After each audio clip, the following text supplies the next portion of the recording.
స్తోత్రం అండి. వచ్చినటువంటి మీ అందరికి కూడా నా హృదయపూర్వక వందనాలు తెలియజేస్తున్నాను. దేవుని యొక్క వాక్యంలో నేడు మనము 2వ రాజుల గ్రంథము 7వ అధ్యాయంలో ఉన్నటువంటి భాగాన్ని మనము ధ్యానించుకున్నాం. ఇందులో భాగముగా ఏమిటంటే ఎలీషా ఒక గొప్ప అద్భుతం జరగబోతుంది అనేటువంటి ప్రవచనాన్ని రాజుకు తెలియజేశాడు. ఎలీషా ఒక గొప్ప అద్భుతము జరగబోతుందని, అది రేపే జరగబోతుందని రాజుకి తెలియచేశాడు. అది తెలియచేసినప్పుడు రాజు ఏం మాట్లాడలేదు, కానీ రాజు పక్కన ఉన్నటువంటి వ్యక్తి ఒక వ్యంగ్యమైనటువంటి ఒక కామెంట్, ఒక వ్యంగ్యాస్త్రాన్ని ఎలీషాకి సంధించాడు. కాబట్టి తను అన్నటువంటి మాటని బట్టి ఎలీషా ఏమన్నాడంటే, నువ్వు కన్నులారా చూస్తావు కానీ దాన్ని తినవు అని అక్కడ చెప్పడం అనేది మనము చూస్తాం పిల్లరా.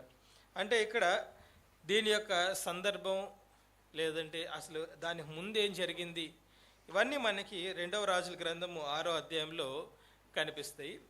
అయితే క్లుప్తంగా ఒక మాటను మనం చెప్పుకోవాలంటే, నేడు ఇవాళ చాలా భయంకరమైనటువంటి కరువు పరిస్థితుల్లో నుండి రేపటికి రేపే సమృద్ధిని మీరు చూస్తారు అనేటువంటిది ఎలీషా యొక్క ప్రవచనం.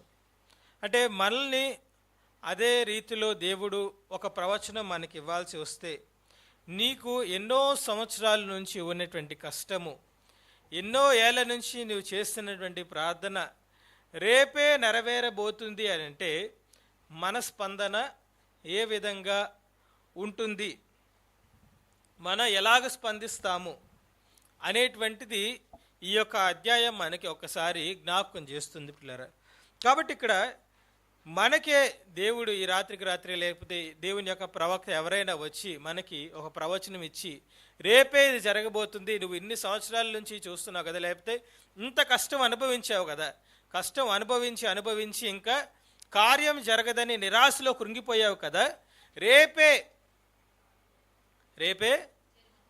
కార్యం జరుగుతుంది నువ్వు చూస్తావు అన్నప్పుడు మన యొక్క స్పందన ఏ విధంగా ఉంటుందనేది మనం ఆలోచించుకోవచ్చు, లేదంటే మనం ఊహించుకోవచ్చు. ఇక్కడ జరిగినటువంటిది ఏమిటంటే, ఎలీషా అక్కడ మీకు అర్థమవుతున్నట్లుగా ఆ యొక్క ఇశ్రాయేల్ దేశంలో కరువు అనేటువంటిది చాలా భయంకరంగా ప్రబలింది. భయంకరమైనటువంటి కరువులో ప్రజలు ఉన్నారు. కాబట్టి మీరు ఆ యొక్క 2వ రాజుల గ్రంథము 6వ అధ్యాయము 24 నుంచి చివరి వరకు చదివితే, కరువు ఎంత భయంకరంగా ఉందంటే గాడిద యొక్క తలకాయని కూడా వారు తింటున్నారు, పావురము రెట్టలను కూడా వారు అమ్ముకుని తింటున్నారు. ఇంకా భయంకరమైనటువంటిది ఏంటంటే, ఒక ఇద్దరు స్త్రీలు ఆ రాజుతో అన్నటువంటి మాట, నేడు మా బిడ్డని మేము చంపుకొని వండుకొని తిన్నాము, రేపు వాళ్ళ బిడ్డని చంపుకొని వండుకొని తినాలనుకున్నాము, కానీ అది ఆ అమ్మాయి ఇప్పుడు దాచిపెట్టింది, నువ్వే న్యాయం తీర్చు అని రాజుని అడగటం. అంటే ఏంటి, పసిబిడ్డల్ని కూడా చంపుకు తినేటువంటి భయంకరమైనటువంటి కరువు ఆ ప్రాంతంలో వచ్చింది. మనం అనుకుంటాం మరీ ఇంత భయంకరంగా మనుషులు అవుతారా అని మనం భావిస్తాం. కానీ మనకి తెలిసినటువంటి చరిత్రలోనే సీజ్ ఆఫ్ లెనిన్గ్రాడ్ అని ఈ యొక్క ఒక ప్రదేశం ఉంటుందన్నమాట. సీజ్ ఆఫ్ లెనిన్గ్రాడ్ అని రెండవ ప్రపంచ యుద్ధంలో అటువంటి పరిస్థితి అనేది జరుగుతుంది. అక్కడేంటంటే సుమారుగా సంవత్సరంన్నర పాటు, ఎన్నో రోజుల పాటు ఆ యొక్క లెనిన్గ్రాడ్ అనేటువంటి ప్రాంతాన్ని ముట్టడి వేస్తారు. అక్కడ కూడా ఇలాగే భయంకరమైనటువంటి పరిస్థితులు ఏర్పడి ఉంటాయి. భయంకరమైనటువంటి కరువు అంటే సీజ్ అంటారు. ఇవాళ స్ట్రైట్ ఆఫ్ హార్మూస్ ఉంది కదండి, దానిలో నుంచి ఏవి బయటకు వెళ్ళట్లేదు, లోపలికి రావట్లే. అటువంటిదే అక్కడ ఉన్నటువంటి పరిస్థితి అన్నమాట. అది చుట్టూ జర్మనీ సైన్యము దాన్ని చుట్టుముట్టింది, బయటికి ఏమి వెళ్ళట్లే, లోపలికి ఏమి రావట్లే. ఏమన్నా పడితే పైనుంచే పడాలి, పైనుంచే ఏదైనా ఆహారం కానీ లేకపోతే ఏ వస్తువు అయినా కూడా పడాలి. మరి అటువంటి ఒక పరిస్థితుల్లో ఉన్నటువంటి ప్రదేశం అన్నమాట. అక్కడ జరిగింది ఏంటంటే ఎంత భయంకరం అంటే, అక్కడ చిన్న బిడ్డల్ని చంపుకు తిన్నారు. ఇంకా భయంకరమైంది ఏంటంటే, ఈ యొక్క శ్మశానాలు ఉంటాయి కదండి, శ్మశానాల దగ్గర కూడా దొంగతనాలు జరిగేవంట. ఏ దొంగతనాలు జరిగేవంటే శవాల్ని దొంగతనం చేశారు. అంటే మీరు ఆలోచించండి, ఎంత భయంకరమైనటువంటి పరిస్థితుల్లో ఆ సీజ్ జరుగుంటే, ఆ లెనిన్ గార్డ్ సీజ్ యొక్క జరుగుంటే, అంత భయంకరంగా శవాలను కూడా ఏదో దాన్ని గ్రేవ్ యార్డ్ రాబర్స్ అంటారు వాళ్ళు. అంటే ఆ యొక్క పాతి పెట్టినటువంటి శవాలను కూడా తీసుకెళ్ళి అమ్ముకొని తినేటువంటి పరిస్థితుల్లో, అప్పుడు అంటే ఇది ఎప్పుడో వేల సంవత్సరాలు, వందల సంవత్సరాలు కాదు, రెండవ ప్రపంచ యుద్ధం సమయంలోనే జరిగినటువంటి పరిస్థితి. అంటే ఒక కరువు లాంటి పరిస్థితులు వచ్చినప్పుడు ఎంత తీవ్రంగా అవి మారిపోగలవు అనేటువంటి దానికి ఒక ఉదాహరణ మనకి బైబిల్ గ్రంథంలో వ్రాయబడి ఉంది, మనకి తెలిసిన చరిత్రలో కూడా వ్రాయబడి ఉంది. ఇప్పటికి కూడా ఇరాన్ యొక్క ప్రజల పరిస్థితి అటువంటి భయంకరమైనటువంటి పరిస్థితుల్లో వారు ఉన్నారు. పైకి అది మనకు కనపడకపోయినా అటువంటి పరిస్థితులు వారు ఎదుర్కొంటున్నారనేటువంటిది మనము వింటున్నాం పిల్లలు. మరి ఇంత కరువులో ఉన్నప్పుడు మీరు ఆలోచించండి, ఇంత భయంకరమైనటువంటి పరిస్థితుల్లో, ఇంత భయంకరమైనటువంటి కరువులో వారు ఉన్నప్పుడు ఎలీషా వచ్చి అన్నటువంటి మాట ఏంటి? రేపే ద్వారమున్న, రేపే ఇదిగో 1 రూపాయికి మానిక సన్నని పిండి, రూపాయికి 1 మానికలు ఎవలు అమ్మబడును. అంటే మీకు రూపాయికి 2 రూపాయలకి బియ్యం అంటారు కదా, అటువంటి ఒక పథకాన్ని ఎలీషా ప్రకటించాడని మనం అర్థం చేసుకోవడానికి భావించవచ్చు కదా. మరి అటువంటి ఒక ప్రకటన చేస్తే అప్పుడు వరకు కరువు పరిస్థితుల్లో కొట్టుమిట్టాడుతున్నటువంటి ప్రజలు దాన్ని ఎలా తీసుకుని ఉంటారు? ఆ రాజు ఎలా తీసుకుని ఉంటాడు? మీరు ఆలోచించండి. అంటే ఒక స్టూడెంట్ కనుక ప్రతి సబ్జెక్టు ఫెయిల్ అవుతా వచ్చి నువ్వు 10th క్లాస్లో స్టేట్ ఫస్ట్ వస్తావంటే వారికి ఎలా ఉంటుంది? నమ్మలేరు. లేదంటే అప్పటి వరకు కూడా ఆర్థిక సమస్యలతో ఎంతో బాధపడుచున్నటువంటి మీరు రేపే మీ జీవితం మారిపోద్దంటే వారికి ఎలా ఉంటుంది? అప్పులు కట్టి, వడ్డీలు కట్టి, వడ్డీ మీద వడ్డీ కట్టి ఉన్నాయన్నీ అమ్ముకున్న తర్వాత రేపే వెళ్ళిపోద్దా? 10 సంవత్సరాలు నేను చూస్తున్నాను అన్నట్టుగా మనం వ్యంగ్యంగానే మాట్లాడుతాం. లేదంటే అనారోగ్యము, రేపే నీకు స్వస్థత అంటే ఏమోలే దేవుడి దయ అని అంటారు. ఇలా మనం చూసినట్లయితే గనక మన గతకాలపు శ్రమ, మన గతకాలపు శోధన, మన ఎదుర్కొన్నటువంటి బాధ మనలేంటంటే మన హృదయాన్ని కఠినపరుస్తుంది, మన విశ్వాసాన్ని సన్నగిల్లేలా చేస్తుంది. ఇంకొక పక్క ఏంటంటే మన నిరీక్షణ కోల్పోయే విధంగా మనల్ని ప్రేరేపిస్తుంది.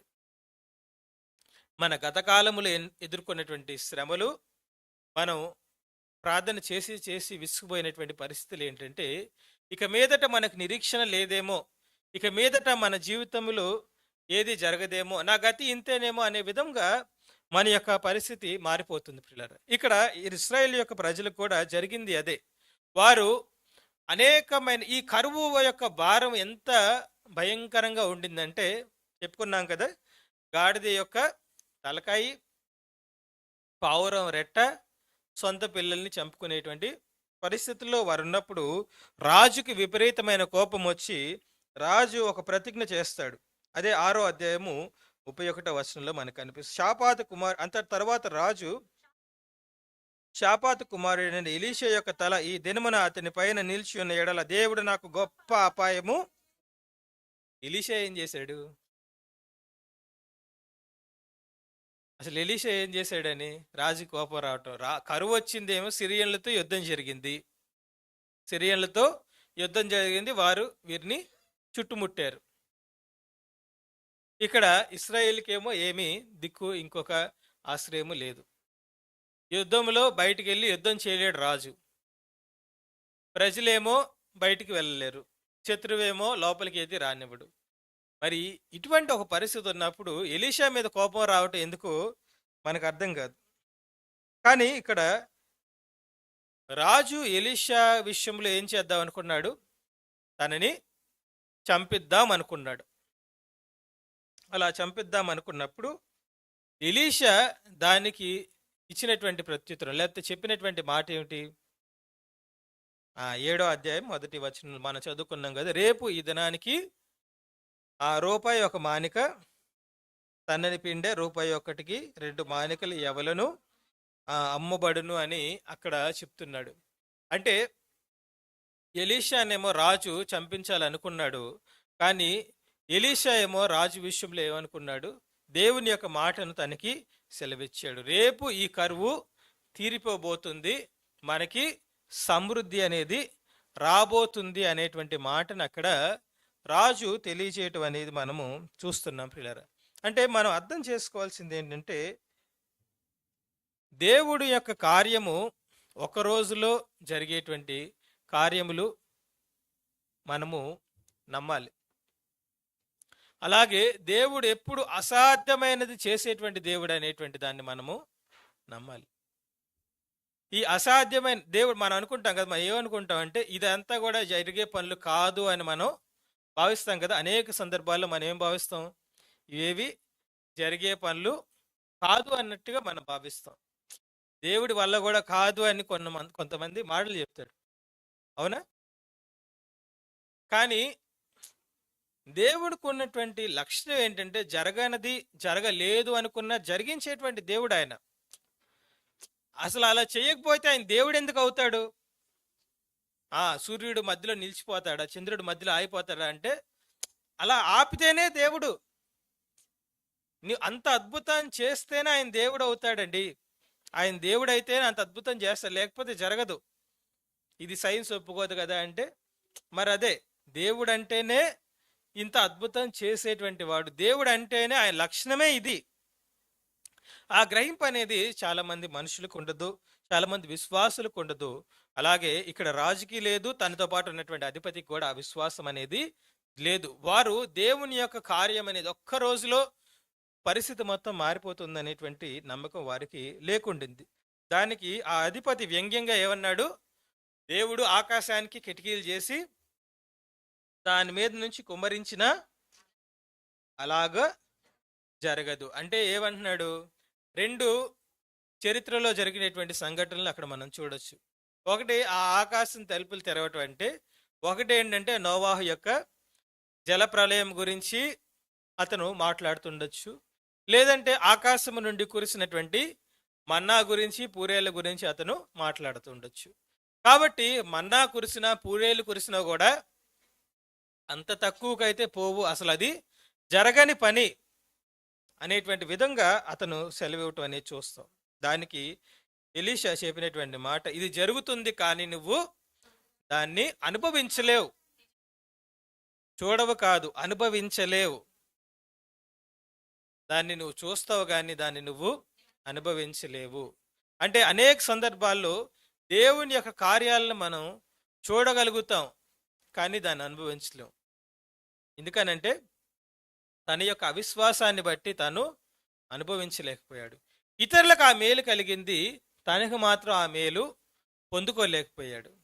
ఎందుకనంటే తన అవిశ్వాసం వలన అలాగా అతను పొందుకోలేకపోయాడని దేవుని వాక్యము సెలవిస్తుంది. కాబట్టి మనం చూసినట్లయితే ఇక్కడ 4 కుష్ఠరోగులు వెళ్ళి ఆ యొక్క గొప్ప అద్భుతాన్ని వారు చూడగలిగారు. ఆ సిరియన్లు ఎందుకని పారిపోయారని రాసింది ఇందాక చదువుకున్నాం కదా 7వ అధ్యాయంలో. ఎందుకని పాడిపోయారంటే, వాళ్ళు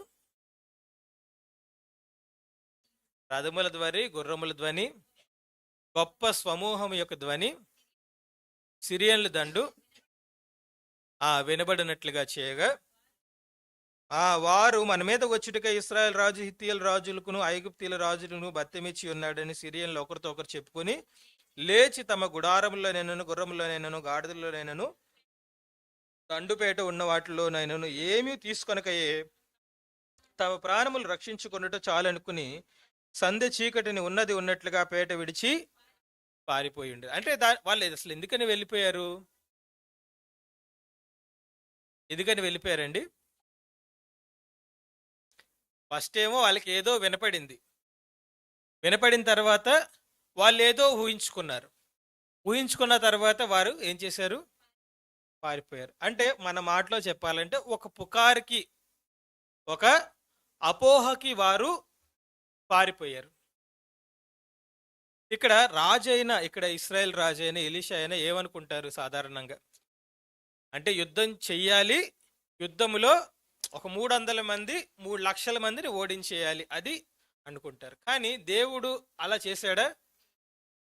ఒక పుకారు, ఒక అపోహ, ఒక అపజయం. అంటే దేవుడు పనిచేసేటువంటి విధానం అనేది ఎవ్వరు కూడా ఊహించలేరు, దాన్ని గ్రహించలేరు. అదే ఇక్కడ వారి విషయంలో జరిగింది.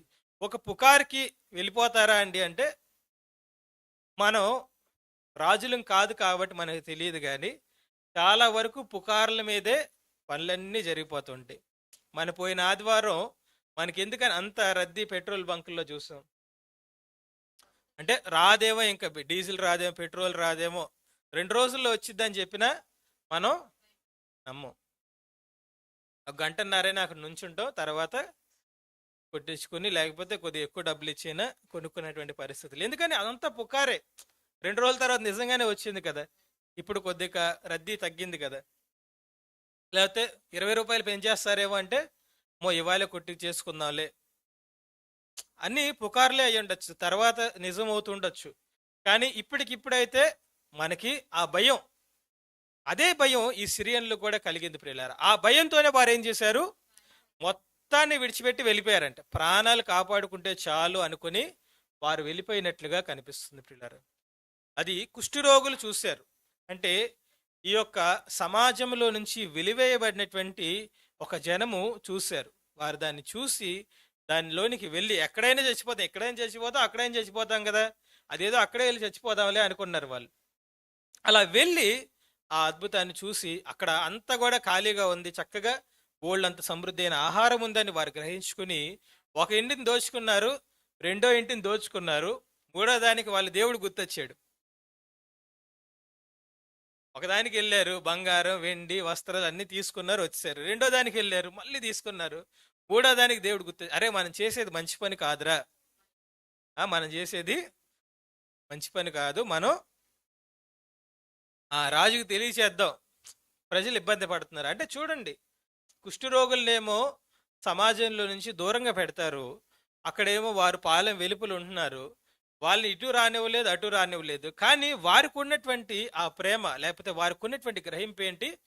మనం ఒక్కళ్ళమే బాగుపడితే సరిపోదు, ప్రజలందరూ కూడా ఎంతో ఇబ్బంది పడుతున్నారు కదా, వాళ్ళ కోసం కూడా మనం ఆలోచించాలని వారి కోసము ఏమంటున్నారు ఇక్కడ? ఇది 9వ వచనం, 7వ అధ్యాయం, 2వ రాజుల గ్రంథం 7వ అధ్యాయం 9వ వచనం. మనం చేయనది మంచి పని కాదు, నేటి దినము శుభవర్తమానము గల దినము, మనం ఊరుకొన నేల తెల్లవారు వరకు మనం ఇచ్చట నుండిన ఎడల ఏదైనా ఒక అపాయం మనకి సంభవించిన గనుక మనం వెళ్ళి రాజు ఇంటి వారితో సంగతి తెలియజెప్పుతాము రండి అని ఒకరితో ఒకరు చెప్పుకొనిరి అని అక్కడ వ్రాయబడి ఉంది. చూడండి, వాళ్ళకి ఆ గ్రహింపు వచ్చిన తర్వాత వారు రాజు ఇంటికి వెళ్దాం చెప్పుకుందాం అన్నారు. కానీ రాజు నమ్మాడా? రాజు ఏమన్నాడు? ఇది శత్రువుల యొక్క కుట్ర అనుకున్నాడు. శత్రువుల యొక్క కుట్ర ఇది, మనం ఆకలితో ఉన్నాం కాబట్టి మనం లోపలికి వెళ్తే మనల్ని అందరినీ చంపేద్దామని ఒక ప్లాన్ వేశారు అనుకున్నాడు. అంతేకాని ఎలీషా ఈ మాట చెప్పాడు కదా, ఎలీషా రేపు కల్లా మనకి ఆహారం సమృద్ధిగా ఉంటుందంటే ఈ రోజు రాత్రైనా దేవుడు ఏదో కార్యం చేస్తాడు కదా అనేటువంటి ఒక విశ్వాసం రాజుకు కూడా బహుశా లేదేమో, లేకపోతే ఆలోచనే రాలేదేమో. అలా అన్నప్పుడు రాజు సేవకుల్లో ఒకడు, సరే ఒక 5గురిని పంపిద్దాం, కొంతమందిని మనం పంపిద్దాం, కొంతమందిని పంపించి ఒకవేళ నిజమో కాదో వారు తెలుసుకునేలా చేద్దాం అన్నప్పుడు వారు వెళ్ళి అలాగే ఉందని గ్రహించుకొని వారు వెనక్కి రావటం అనేది జరుగుతుంది. అంటే దేవుడు పొద్దున్న చెప్పింది రాత్రి జరిగించినటువంటి విధానం అనేటువంటిది అక్కడ వారికి కనిపిస్తుంది. కాబట్టి మరుసటి రోజు వారు ఆ యొక్క జనులందరూ కూడా ఆహారం ఉందని అందరికీ తెలిసిపోయిన తర్వాత మీరందరూ లైన్లో ఉండండి అని ఎవరు నిలబెడుతున్నారో ఆ ద్వారం దగ్గర నిలబడి ఆ అధిపతి ఎవరైతే గనక ఆకాశము నుండి దేవుడి కిటికీలు తెరిచినా కూడా అంత రేటుగా అయితే రాదు అని ఎవరైతే అన్నారో ఆ అధిపతి యొక్క పని ఏంటి? ద్వారం దగ్గర గేటు దగ్గర నిల్చుండి అందరినీ లైన్లో, లేకపోతే ఆ యొక్క క్రౌడ్ కంట్రోల్ అంటారు కదా, ఆ రద్దీని ఆపటం. మరి అటువంటి ఒక పరిస్థితుల్లో ఆ యొక్క డ్యూటీని అతనికి వేశారు. అలా వేసినప్పుడు జరిగింది ఏంటి? తన కన్నులారా ఎంత రేట్ అంటే ఆ రూపాయికి ఒక మానిక, రూపాయికి 2 మానికలు, ఇది రేటు ఫిక్స్, మీరు లైన్లో ఉండండి అన్నారు. ఎవ్వరు మాటల్లో అందరూ వచ్చి తొక్కేశారు. ఆ యొక్క అధిపతి చనిపోయాడు. అంటే దేవుని యొక్క చిత్తము ఖచ్చితంగా జరిగింది, దేవుని యొక్క కార్యం అనేది జరిగింది, కానీ అతను చూడలేకపోయాడు. అది మనకి ఒక ఒక హెచ్చరిక లాంటిది, ఒక ప్రోత్సాహం లాంటిది కూడా. అదేమిటంటే దేవుడు తన కార్యమును జరిగించడానికి సమర్థుడైనటువంటి దేవుడు. ఎటువంటి పరిస్థితుల్లోనైనా ఆయన దానిని చేయగలడు అనేటువంటి దానికి ఈ యొక్క సంఘటన ఒక గొప్ప ఉదాహరణ ప్రియులారా.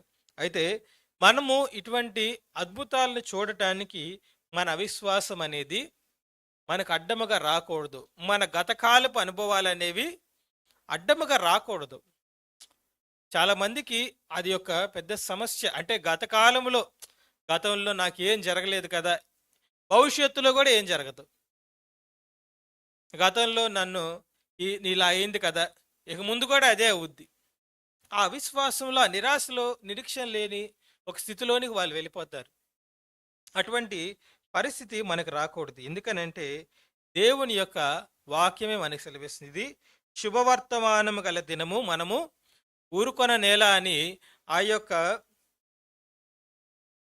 సృష్టివారు ఏ విధంగా అయితే చెప్పారో ఈనాడు మనము కూడా అట్టి గ్రహింపుతో ఉండాలి. అదేమిటంటే ఇది శుభవర్తమానము కలిగినటువంటి దినము, ఇది సువార్త దినము. ఈ సువార్త ఏంటంటే అక్కడ ఆ ప్రజలకి ఆహారం అనేటువంటిది దేవుడు అద్భుత రీతిలో దయచేశాడు. కానీ ఇవాళ మనము అనుభవిస్తున్నది ఏంటంటే ఆయనే పరలోక మన్నాగా మన కోసము దిగి వచ్చినటువంటి రోజును జ్ఞాపకార్థముగా స్వీకరించేటువంటి రోజు ఇది. నా శరీరమును నా రక్తమును మీరు త్రాగితేనే గాని నాతో కూడా మీరు పాత్రులు కారని, మీరు నిత్య జీవమును పొందుకుంటారనేటువంటిది దేవుడిచ్చినటువంటి సువార్త ప్రియులారా. అక్కడ వారికి ₹1 ఒక సన్నని పిండి లేకపోతే 2 మానికలు ఎవలను వారికి ఇచ్చాడు. కానీ అంతకంటే శ్రేష్టమైనది దేవుడు తానే మన కోసం దిగి వచ్చినటువంటి శుభదినము ఈ దినము ప్రియులారా. సువర్తమానము మనము అర్థం చేసుకోవాలి. కాబట్టి మనందరం కూడా అట్టి విశ్వాసంతో మనం బలపడే వారంగా ఉండాలి. అనేక మందిని బలపరిచే విధంగా మనము ఉండాలనేటువంటిది మనము అర్థం చేసుకోవాలి. ఎందుకనంటే దేవుని యొక్క వాక్యము మనకు సెలవిస్తుంది ఒకటే, అదేమిటంటే ఎన్నో అద్భుతాలు మన జీవితంలో జరుగుతుండొచ్చు, ఇంకా ఎన్నో గొప్ప అద్భుతాలు మనం చూస్తుండొచ్చు. కానీ అన్నిటికంటే గొప్ప అద్భుతం ఏంటంటే ఒక పాపి రక్షింపబడటం, ఒక పాపి దేవుని యొక్క మార్గములను తెలుసుకోవటమే అతని జీవితంలో జరిగినటువంటి అతిపెద్ద గొప్ప అద్భుతం. ఇవాళ కూడా ఒక గ్రహింపు నాకు వచ్చింది. ఏంటంటే ఇవాళ మనం ఎన్నో చూస్తున్నాం కదా, అంటే మన సంఘపరంగా కానీ, కుటుంబ పరంగా కానీ, వ్యక్తిగతంగా కానీ మనం ఎన్నో చూస్తున్నాం. ఇవాళ మనం ఒక వాహనాలు కొనుక్కుంటున్నాం, లేకపోతే వస్తువులు కొనుక్కుంటున్నాం, బంగారాన్ని కొనుక్కుంటాం, ఇల్లు కొనుక్కుంటున్నాం, కట్టుకుంటున్నాము. ఇవన్నీ ఇవాళ మనం చూస్తున్నప్పుడు అబ్బా దేవుడు నన్ను ఎంతో ఆశీర్వదించాడని మనం అనుకుంటాం, ఇవాళ అనుకుంటున్నాం మనం. కానీ దేవుడు ఎప్పుడు మనల్ని ఆశీర్వదించాడంటే ఒక 10 సంవత్సరాల క్రితం, ఒక 20 సంవత్సరాల క్రితం, ఒక 30 సంవత్సరాల క్రితం అక్కడ దేవుని యొక్క కార్యం అనేది ప్రారంభమైందని మనం గ్రహించుకో. ఎందుకంటే ఇవాళ జరిగేది మనకి పెద్ద అద్భుతం, అంతే కదండి. ఇవాళ జరిగేది ఒక పెద్ద అద్భుతం. కానీ ఒక 20 సంవత్సరాల క్రితం జరిగింది, ఒక 30 సంవత్సరాలు క్రితం జరిగినది మనం మర్చిపోతుంటాం. అది పెద్ద అద్భుతంగా మనకి అనిపించదు. కానీ అప్పుడు జరిగినటువంటి కార్యాలు నేటికి కూడా మనకు ఆశీర్వాదకరంగా ఉన్నాయి అనేటువంటిది మనం ఆలోచించాం ప్రియులారా. ఉదాహరణకు చెప్తాం, నేను ఇంతకు ముందు కూడా చాలాసార్లు చెప్పా కదా, అది మీకు కూడా అనుభవం అయ్యే ఉంటుంది. మీ తాతలో లేకపోతే మీ తండ్రిలో మీ సొంత ఊర్లో ఉండి అక్కడి నుంచి ఇక్కడికి వలస వచ్చారు కాబట్టి ఇక్కడ మీరు స్థిరపడి ఇక్కడ చర్చ్లో వచ్చి దేవుని యొక్క వాక్యం తెలుసుకొని లేకపోతే దేవునిలో బలపడ్డారు. కానీ అదే ఊర్లో మన తాతతో పాటు ఆ తాత యొక్క తమ్ముడో ఒక చెల్లో అక్కడే అదే ఊర్లో ఉండిపోయి ఉంటారు. వారు అక్కడే అదే ఊర్లో ఉండిపోయి అక్కడే అలాగే వారు ఏ విధంగా అయితే ఇంతకు ముందు ఉన్నారో ఇప్పుడు కూడా అదే విధంగా ఉన్నటువంటి వారు అనేక కుటుంబాలు ఉండి ఉండొచ్చు. మీతో పాటు వలస వచ్చిన వాళ్ళు కొంతమంది ఉండొచ్చు. అలాగే మా తాతలైనా కూడా ఎక్కడో ఆగిరిపల్లి దగ్గర ఒక ఊర్లో మా తాతకి ఒక జాబ్ వచ్చింది కాబట్టి ఇటేటో వచ్చారు, చేసుకున్నారు. మా తండ్రులు, తర్వాత మేము, తర్వాత మా పిల్లలు. కానీ మా బాబాయ్ వాళ్ళు కొంతమంది ఇంకా అక్కడే ఉన్నారు. అక్కడే మామిడి తోటలు ఇవన్నీ చేసుకుంటా ఉన్నారు. మరి వాళ్ళ స్థితితో పోల్చుకుంటే మా స్థితి అనేది చాలా బాగుంది. దానికి మేము చేసింది ఏం లేదు. అది దేవుని యొక్క ప్రణాళికలో ఇలా జరగటం వలన ఇప్పుడు మనం మేలు అనుభవిస్తున్నాం. ఇప్పుడు మనల్ని చూసి ఏంటంటే ఎవరైనా అబ్బాయి వీళ్ళకి ఇంత సంపాదిస్తున్నారు, బండి కొనుక్కున్నారు, బంగారం వేసుకున్నారు, మంచి చీర కట్టుకున్నారు, మంచి బట్టలు, ఇవన్నీ ఇప్పుడు అనుకుంటున్నాం. కానీ మన ఆశీర్వాదం ఎక్కడ ప్రారంభమైంది? ఎప్పుడో మనకి తెలియక ముందు, మనం ప్రార్థించడానికంటే ముందుగానే మన ఆశీర్వాదం అనేది ప్రారంభమైంది ప్రియులారా. అందుకనే మన 20 సంవత్సరాలకి వెనక్కి వెళ్ళి ఆలోచిస్తున్నాం. ఎందుకంటే మనకు అంతవరకు తెలుసు కాబట్టి. లేదంటే కొంతమందికి ఒక 50 సంవత్సరాలు మన పెద్దలకైతే గనక. కానీ దేవుని యొక్క ప్రణాళిక ఏంటి? 2000 సంవత్సరాల క్రితం గొప్ప ప్రణాళిక. అలాగే భూమికి పునాది వేయబడక మునిపే ఒక గొప్ప ప్రణాళిక మన పట్ల కలిగి ఉన్నాడు కాబట్టి మనం ఇట్టి ఆశీర్వాదములను చూడగలుగుతున్నాం. అంటే దేవుని యొక్క ప్రణాళికను అర్థం చేసుకోవటానికి మనం గతాన్ని చూస్తున్నాం. అలాగే మనము గత కాలంలో అనుభవించినటువంటి శ్రమ మన భవిష్యత్తును నిర్ణయించకూడదనేటువంటి గ్రహింపును కూడా మనం కలిగి ఉంటున్నాం. ఇక్కడ ఎలీషా చెప్పినటువంటి మాట ఏమిటంటే, గతంలో ఇలా జరుగుతుందని నువ్వు భయపడద్దు, అలా అనకపోయినా రేపు ఈ కార్యం జరుగుతుంది అని రాజుతో చెప్పాడు, అధిపతితో చెప్పాడు. నేడు మనకు విశ్వాసం ఉండాల్సింది కూడా అదే. మనం మన దేవుని యొక్క కార్యాలను గ్రహించుకోవటంలో మనం చాలా లోపముగా ఆలోచిస్తున్నామేమో. అంటే దేవుడు చేసేటువంటి కార్యాలు అనేటువంటివి ఎంతో గొప్పవి. మనం ప్రార్థన చేయటానికంటే ముందే ఆయన చేస్తున్నాడు. ఆయన ప్రణాళికలో మనం ఉన్నాం కాబట్టే ఇంత గొప్ప స్థితిని మనము పొందుకుంటున్నాం అనేటువంటి ఒక జ్ఞానము, గ్రహింపును మన ఎల్లప్పుడూ విశ్వాసం కలిగి ఉండాలనేది దేవుని యొక్క వాక్యం మనకి సెలవిస్తుంది పిల్లరా. అలాగే మనం అందరం కూడా ఏమిటంటే దేవుడు అద్భుతాలు చేస్తాడనేటువంటి విశ్వాసంలో ఉండాలి. అన్నిటికంటే గొప్ప అద్భుతం ఏమిటంటే దేవుడు తన కుమారుని మన కోసము పంపించిన పరలోకపు మన్నాగా ఆయన మన కోసం రావటం, మన కోసం ఆయన నలగొట్టబడటం, మన కోసం ఆయన రక్తము చిందించటం. అందుకనే అంటారు కదా, ఆయన చనిపోయటానికి కారణం ఏంటంటే తన ఒంట్లో ఉన్న రక్తం అంతా కూడా కారిపోయింది కాబట్టి తర్వాత చివరిలో ఆయన పొడిచినప్పుడు రక్తము నీరు మాత్రమే వచ్చింది. అంటే తన రక్తాన్ని దారబోయటం వల్ల ఆయన చనిపోయారు. తన శరీరాన్ని మన కోసము నలగొట్టుకున్నాడు. కాబట్టి అంత గొప్ప రక్షణ, అంత గొప్ప దేవుని యొక్క కార్యమును మనము చూసామనేటువంటి దాన్ని మనం అందరం కూడా అర్థం చేసుకోవాలి ప్రియులారా. కాబట్టి మన అందరం కూడా ఏమిటంటే ఈ యొక్క పరిశుద్ధమైనటువంటి దినం, శుభవర్తమానము కలిగినటువంటి ఈ యొక్క రోజును మనం ఏమిటంటే ఎంతో సంతోషముగా ఆచరించాలనేది దేవుని యొక్క వాక్యం మనకి సెలవిస్తుంది. కాబట్టి మనము దేవుని యొక్క బల్లలో పాల్గొంటున్నామంటేనే మనము కృతజ్ఞతతో ఈ బల్లలో పాల్గొనాలి. దేని పట్ల కృతజ్ఞత అంటే దేవుడు మనకు చేసినటువంటి అనేక మేలులను బట్టి కృతజ్ఞత కలిగి ఉండటము. అందుకని అన్నా కదా, మన జీవితంలో జరిగే కార్యాలు గత 2-3 సంవత్సరాల్లో జరిగినాయి కాదు. అవి మన దృష్టికి గొప్పే, జనుల దృష్టికి అది గొప్పే. ఒక బిల్డింగ్ కట్టుకోవటము, లేదా ఇల్లు కట్టుకోవటము, ఒక వాహనం కొనుక్కోవటము, ఇది జనుల దృష్టికి పెద్ద గొప్ప. కానీ ఈ ఒక ఉపమానంతో చెప్పాలంటే, ఒక ఇల్లు కట్టుకునేటప్పుడు పునాది అనేది చాలా బలము అవసరము. కానీ పైన ఇల్లు అనేటువంటిది మనం అందంగా, ఆర్భాటంగా, హంగుగా కట్టుకుంటాం. ఎవరు కూడా పునాదిని ఎవరు పొగడరు. పునాది బాగుందండి అని ఎవరు, మీ గృహప్రవేశానికి వచ్చిన వాళ్ళు ఎవరు అనరు. ఇల్లు బాగుందండి అని అంటారు. మన జీవితంలో జరిగేటువంటి పై కార్యాలన్నీ అట్లాంటివే. అదేంటంటే మిగిలిన భౌతికమైనటువంటి అన్నీ కూడా ఆ యొక్క ఇల్లు బాగుందని చెప్పే రకాలన్నమాట. కానీ అసలైనది, అవసరమైనది ఏంటి? పునాది. ఆ పునాది క్రీస్తు. ఆ క్రీస్తుని మనం కలిగి ఉన్నప్పుడే మన జీవితాలు అద్భుతంగా ఉంటాయి. ఆ పునాదిని మనం కలిగి ఉన్నప్పుడే మన జీవితంలో దేవుని యొక్క ఆశీర్వాదం అనేది మనం చూడగలం ప్రియులరా. అటు కృపను మనం అందరం పొందుకోవాలి. ఆయన మనకిచ్చినటువంటి ఆశీర్వాదము క్రీస్తే మనకి ఒక స్వాస్థ్యముగా మనకు అనుగ్రహించబట్టు.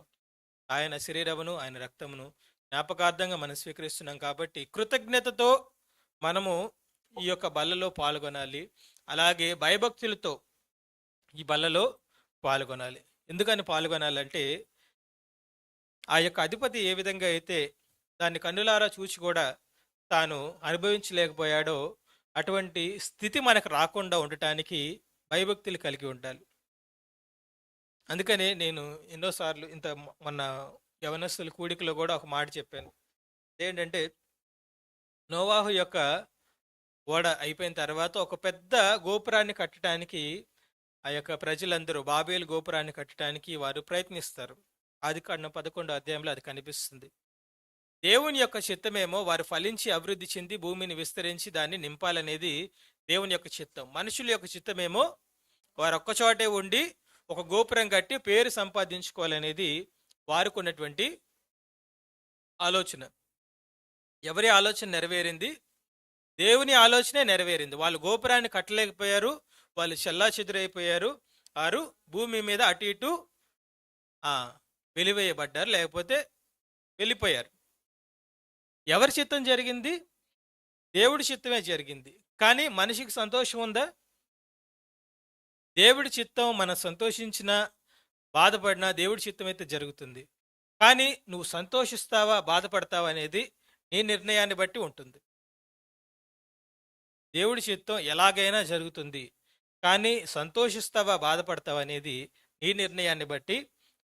కాబట్టి ఎలీషా వలె దేవుని యొక్క మాటని నమ్మి దేవుని ఆశీర్వాదాలను మనం అనుభవించాలి. ఆ అధిపతి వలె అవిశ్వాసులుగా ఉండకూడదనేది దేవుని యొక్క చిత్తమై ఉన్నది. కాబట్టి మనం ఆ విధంగా ఉండాలని మనందరం కూడా దేవుని ప్రార్థన చేద్దాం. భయభక్తులతోనూ కృతజ్ఞతతోనూ ఈ బలలో పాల్గొందాం. దేవుడి కొద్ది మాటలు దీవించును గాక. ఆమేన్.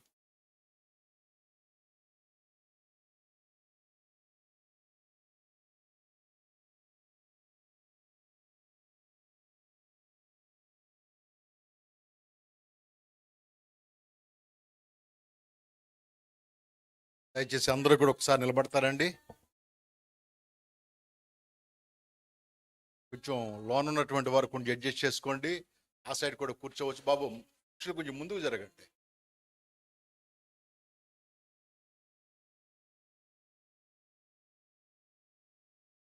లైన్లో కూర్చోండి అమ్మా. 5 రొట్టెలు 2 చేపలు పెట్టేటప్పుడు కూడా ప్రభు అందరూ లైన్లో కూర్చున్నారు, పంక్తులు తీరి కూర్చున్నారు. హల్లెలూయా. చేప లేకపోయినా సరే రొట్టె ఉందా మనకి ఈరోజు.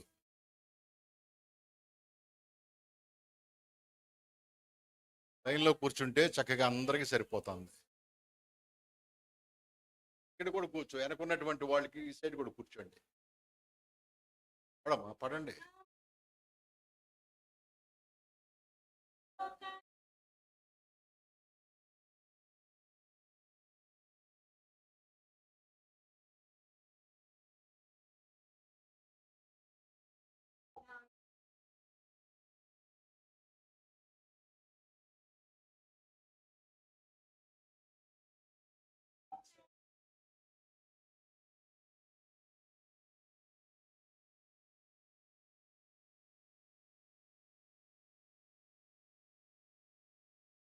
హల్లెలూయా. కూర్చోండి.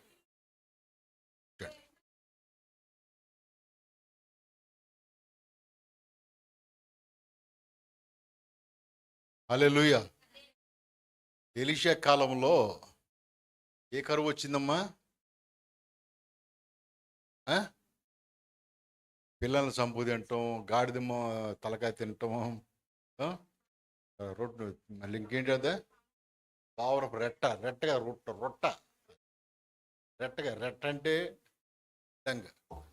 రొట్ట అంటే ఎరువు బలమైనటువంటిది. కలలు లేసరు కదా రొట్ట. మన కాలంలో ఏమొచ్చింది? పెట్రోల్ కరువు వచ్చింది. నిజంగా మనం చాలా అదృష్టవంతులు. అసలు కరువు అంటే ఏంటో మనకి తెలుసు, బాగా తెలుసు. ఇప్పుడు కొన్ని వందల బళ్ళు అన్నమాట అసలుకి. పెట్రోల్ బంకుల్లో ఉన్నప్పుడు నేను చూస్తా ఉన్నప్పుడు నా బండిలో ఆయిల్ ఉంది కదా, నాకేం పర్లేదులే, నాకేం పర్లేదు అనుకున్నాడు. ఏంటంటే నేను ఎక్కడికి వెళ్ళను, నేను ఎన్ని రోజుల నుంచి ఆయిల్ అట్టాగే ఉంటుంది. కానీ దేవుని కృపను బట్టి 2-3 రోజులు అయిన తర్వాత నిజంగా దేవుడే మరి ఏంటంటే యొక్క కరువును కూడా తీర్చినటువంటి వాడు. పిల్లారా, మన జీవితాల్లో కూడా ఎలాంటి కరువు వచ్చినా సరే దేవుడు ఏంటంటే మన పక్షా నుండి ప్రతి సమస్య నుండి కూడా విడుదల చేసి సమృద్ధిని, సంపూర్ణమైన ఆహారమును, ఆశీర్వాదం ఇచ్చేటువంటి దేవుడు. కాబట్టి మనకు కలిగినటువంటి దేవుడు మనకు మన్నాను కురిపించేటువంటి దేవుడు. హల్లెలూయా. పంట నుండి నీళ్ళు ఇచ్చేటువంటి దేవుడు. సరేండి, తప్పిగొన్నటువంటి వారికి జీవజలములు ఇచ్చేటువంటి దేవుడు మనం కలిగి ఉన్నాం. కాబట్టి మనం పొందుకునేది ఏంటంటే పిల్లలు ఎప్పుడు కూడా పరలోకమైన ఆశీర్వాదముతో కూడినటువంటి ఆహారము, మరి ఆరోగ్యము అన్నీ కూడా దేవుడే మనకి ఇస్తున్నాడు. కాబట్టి అందును బట్టి దేవునికి ఏంటంటే మనము కృతజ్ఞతాస్తులు చెల్లించుకునేటువంటి వారిగా మనము అండి. మరి చూసారా, ఆనాడు అరణ్యంలో మరి మన్నా కురిపించిపోతే వాళ్ళందరూ కూడా ఏమైపోయేటువంటి వాళ్ళు, కింద కాళ్ళు కాలుతున్నాయి, పైన దాహం వేస్తుంది, ఆ పైన ఆకలి వేస్తుంది. ఆ యొక్క బాధలను బట్టి మోషే మీద తిరుగుబాటు చేసిన మోషే ప్రార్థన చేసి ఆకాశం నుండి మన్నా నీకేది కావాలంటే అది కురిపించినటువంటి దేవుడు. అది మేము ఐగుప్తులో ఉన్నప్పుడు అయి తినేవాళ్ళు, మీ తినేవాళ్ళు అనుకున్నారు. కానీ మాకు మాంసాహారం కావాలని చెప్పి కోరుకున్నారు. చూడండి పిల్లారా, ఏంటి భోజనాలు పెడుతున్నారు, బిర్యానీ పెడతారు ఈ మధ్యకాలంలో అనుకుంటారు కొందరు. ఎండాకాలం బిర్యానీ తినకూడదమ్మా, వైట్ రైసే బెస్ట్, అవునా? కాబట్టి పిల్లరా, దేవుడు మన ప్రభు అన్నాన్ని మనకు ఆహారం ఇచ్చినటువంటి దేవుడు, పంట నుండి నీటిని ఇచ్చినటువంటి దేవుడు, చివరికి తానే మన శరీరమును రొట్టిగా మనకి ఏంటంటే ఇచ్చి రక్తమును మన కొరకు ఏంటంటే చిందించినటువంటి దేవుడు. పిల్లరా, ఇంత ప్రేమమయుడు చూసినట్టయితే మనకి అలా ఆలోచిస్తేనే ఆశ్చర్యం వేస్తూ ఉంటుంది అనమాట. నిజంగా మనం అందరం కూడా చాలా ధన్యులం. దేవుని కలిగినటువంటి వారు మనం అందరం కూడా ధన్యులం. చక్కగా మరి మీరు ఉపవాస కూడికల్లోకి చాలామంది కూడా రావట్లేదు. మంచి మంచి వర్తమానాలు మిస్ అయ్యారు మీరు. నిజంగా అర్థం, మీరు మిస్ అయిపోయినటువంటి వాడు అనమాట. అది మిస్డ్ షీప్ అంటలా నేను, మిస్డ్ కాయిన్ అంటల్లా, మిస్డ్ సిస్టర్స్, మిస్డ్ బ్రదర్స్ అంట. చక్కగా సియోను కుమార్తెల గురించి చెప్పుకున్నాం మేము. తర్వాత యోధా కుమార్తెల గురించి చెప్పుకున్నాం, యెరూషలేము కుమార్తెల గురించి చెప్పుకున్నాం.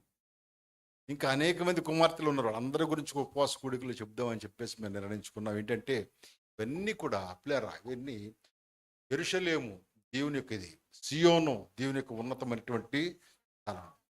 ఎందుకంటే కొంత రాలేటువంటి వారు కొంచెం జస్ట్ ఇంట్రడక్షన్ ఇస్తున్నా. అలాగే సియోను కుమార్తెలు దేవుని సన్నిధిలో స్థుతించేటువంటి వారుగా ఉన్నారు. వారి యొక్క గర్వమును బట్టి వాళ్ళు పడిపోయి తిరిగి దేవుని సన్నిధికి రావాలని చెప్పి దేవుడు కోరుకున్నాడు. వాళ్ళు ఏంటంటే రక్షణకు పడిపోయినటువంటి వారు తిరిగి మరి దేవుని సన్నిధికి రావటం అంటే రక్షణకి ఏంటంటే సాదృశ్యంగా ఉన్నటువంటిదిగా. 2 యోధా కుమార్తెలు. యోధా కుమార్తెలు ఏంటంటే పిల్లరా, విగ్రహారాధనలో పడిపోయినప్పుడు తిరిగి మళ్ళా దేవుని సన్నిధికి రావాలని చెప్పి దేవుడు కోరుకుంటూ ఉన్నట్టు కడవ దినముల్లో, అంత్యకాలాల్లో.